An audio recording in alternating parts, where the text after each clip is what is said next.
Bonjour à toutes et à tous, j'espère que vous allez bien. On se retrouve pour le brief du samedi 22 février, il est 10 heures. Aujourd'hui, on va parler donc des news économiques, de la semaine à venir, du ratio long and short, du funding, open interest, des liquidations. On regardera ce que font les whales en finissant par l'analyse technique de Bitcoin.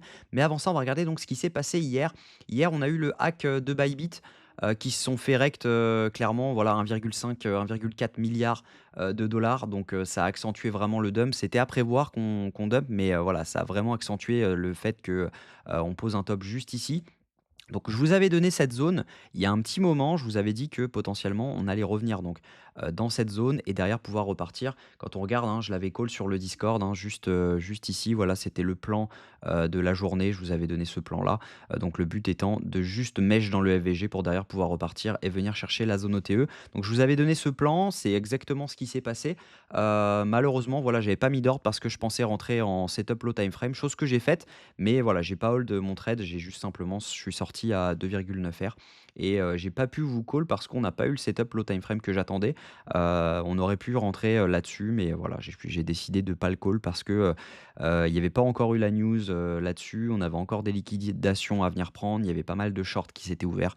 Donc tous les biais n'étaient pas réunis pour, pouvoir vraiment hold ce trade. C'était vraiment la news, de Bybit qui a fait dump, le marché comme ça. C'est pas forcément les datas, donc c'était pas forcément intéressant de, hold ce trade.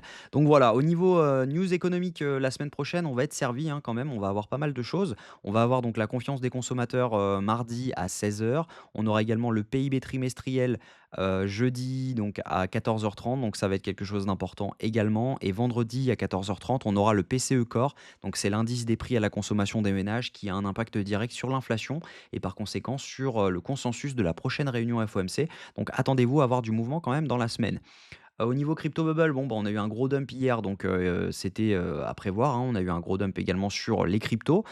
Sur le ratio long and short, donc ce que je vous ai dit, c'est qu'il y a pas mal de longues qui s'étaient ouverts donc sur ce rebond juste ici. Donc là, on voit, hein, clairement une hausse de l'open interest avec une hausse des fundings, ce qui veut dire qu'ici, il y avait pas mal de longues, qui s'étaient ouverts. Mais, il y a également du short qui s'était ouvert juste avant. Donc c'est pour ça que j'ai décidé de pas le call parce qu'on voit une hausse de l'open interest avec une baisse des fundings juste ici et ça veut dire que là, on a pas mal de gens qui ont réussi à short et qui ne se sont pas fait rect ensuite.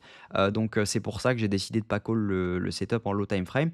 Mais là, ce qu'on voit, c'est qu'il y a encore du long qui s'est ouvert au bottom. Juste ici, hein, quand on regarde, on voit donc une hausse de l'open interest avec une hausse des fundings, ce qui veut dire que juste là, c'est pas mal de longues qui se sont ouverts. Donc, on accumule des liquidités en dessous encore et encore. Donc, potentiellement, on a encore du monde à venir chercher en bas. En revanche, ce qu'on voit dans les dernières, depuis minuit de cette nuit, on voit donc une indécision totale sur l'open interest. Par contre, on voit un dump des funding, ce qui veut dire qu'il y a une majorité de shorts qui s'ouvrent. Et donc, il y a autant quasiment de shorts qui s'ouvrent que de longs qui se ferment. Donc, potentiellement, il y a des liquidités qui s'accumulent au nord et on va voir ça directement avec les liquidations. Si on regarde les liquidations sur, les 24 dernières heures, bah, c'est ce que je vous disais, on a donc un cluster à venir prendre donc juste en dessous, donc ça c'est les longs qui se sont ouverts juste ici. Les shorts, on a énormément, hein, de liquidations à venir chercher, un peu partout au nord jusqu'aux 100 000 donc on n'est pas à l'abri de venir chercher les 100 000 à mon avis, courant, du week-end. Maintenant, est-ce que ça va être aujourd'hui, demain ou lundi? Ça on verra, mais en tout cas, on n'est pas à l'abri de venir le chercher. Je pense qu'il y a quand même un monde où on refait un bottom autour des 94-300 $. Vous allez comprendre pourquoi techniquement ça peut être intéressant.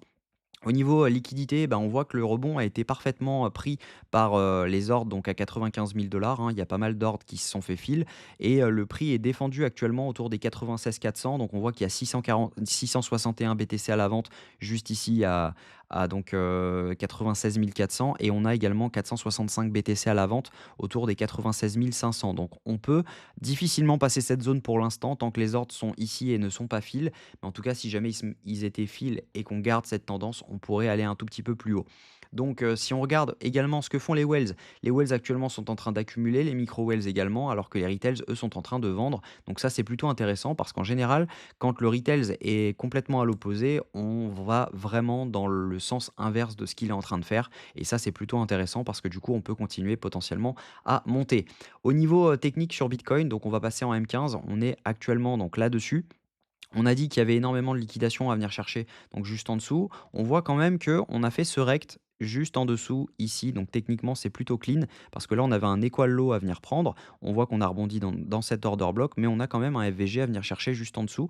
Donc qui peut être fill à la limite. On peut venir chercher cette zone-ci. On a quand même ce FVG à venir prendre. Donc entre les 94 600 et les 94 400 dollars. Ce qui coïncide plutôt pas mal avec donc les liquidations, le pic de liquidité que je vous avais dit juste ici. Donc on peut potentiellement venir mèche dans cette zone, venir prendre l'order block qu'on a ici. Donc ici, on a un order block. Hop, si on le trace, je vais enlever celui-là parce qu'il n'a plus vraiment d'intérêt. Mais là, c'est un OBM15. Donc on pourrait venir, fill cette zone-ci si jamais vraiment on avait un dump et là ça nous donnerait un risk reward plutôt intéressant parce que, bah, voilà, on a à mon avis pas grande chance de venir beaucoup plus bas que ce qu'on a fait. Donc il y aura un long à tenter dans cette zone. Moi je pense que je vais rentrer au début de cet order block avec un stop loss juste en dessous pour derrière venir target un peu plus haut. Donc, maintenant il y a un risk reward qui est beaucoup plus élevé si jamais vous rentrez dans les 50 de l'OB, mais ça c'est un trade qui peut être vraiment intéressant.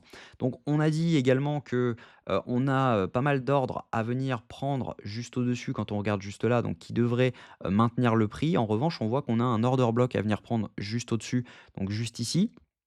Donc ça peut être intéressant à mon avis parce qu'on n'a pas beaucoup de liquidations, au-dessus. Si jamais on regarde les liquidations, est-ce qu'on a un pic en 12 heures? Dans cette zone, on a un pic qui se situe autour des 97 000 dollars. Donc si jamais on vient chercher cette zone, ça peut être vraiment intéressant parce que, voilà, ça nous laisse l'order block là-dessus. Donc il y aurait un scalp à tenter sur cet order block pour derrière avoir donc un stop loss juste au-dessus de ça. C'est également le retest de ce shosh, donc de ce gros changement de tendance juste ici. Donc on serait protégé par ça et potentiellement ça peut être intéressant de venir chercher donc les liquidités juste en dessous. Donc, voilà, ça donnerait un RR potentiel de 8. Je pense qu'il faut prendre des profits si jamais vous êtes à RR de 1, 2 pour au moins payer son risque, mais ça peut être intéressant comme trade. Donc voilà le plan de la journée. Je pense qu'on peut faire quelque chose comme ça, où derrière, donc, on revient, on pump dans cette zone-ci, on est rejeté, derrière on repart, on peut potentiellement venir chercher cette zone dans le week-end pour derrière pouvoir potentiellement poser un bottom et repartir. Donc voilà, ce serait vraiment intéressant de faire quelque chose comme ça parce que là, ça aurait posé vraiment un bottom. On a liquidé à cause de cette news. Ils s'en sont un peu servis pour pouvoir liquider parce que je doute que, on ne sait pas encore si jamais les hackers ont vendu au market. Mais en tout cas, voilà, ça peut être un plan vraiment intéressant de faire quelque chose comme ça parce qu'on a toujours ces liquidités à venir chercher autour des 100 000, 100 dollars et on a surtout énormément de liquidités à venir chercher à 107 000. Donc on pourrait potentiellement venir ensuite chercher cette zone-ci. Donc voilà, j'espère que cette vidéo vous a plu. Si c'est le cas, je vous invite à vous abonner, à liker cette vidéo et surtout commenter ce que vous en pensez. Est-ce que vous pensez que on a posé un bottom ici et derrière on repart complètement à la hausse? Ou est-ce que vous pensez qu'on va venir rect les 93 000 dollars? Ou alors est-ce que vous êtes d'accord avec mon plan? N'hésitez pas également à rejoindre le Discord pour ne rien manquer donc des calls. Également, vous avez accès à une formation gratuite, donc n'hésitez pas, elle est 100% gratuite. La seule chose que je demande, c'est de passer par mes liens d'affiliation en contrepartie. Vous avez également l'accès à des coachings, donc c'est des coachings personnalisés qui sont payants bien sûr, mais si jamais ça vous intéresse, n'hésitez pas à venir demander les informations en privé. Je vous souhaite une très bonne, journée. On se retrouve demain à la même heure. Prenez soin de vous. Bon week-end.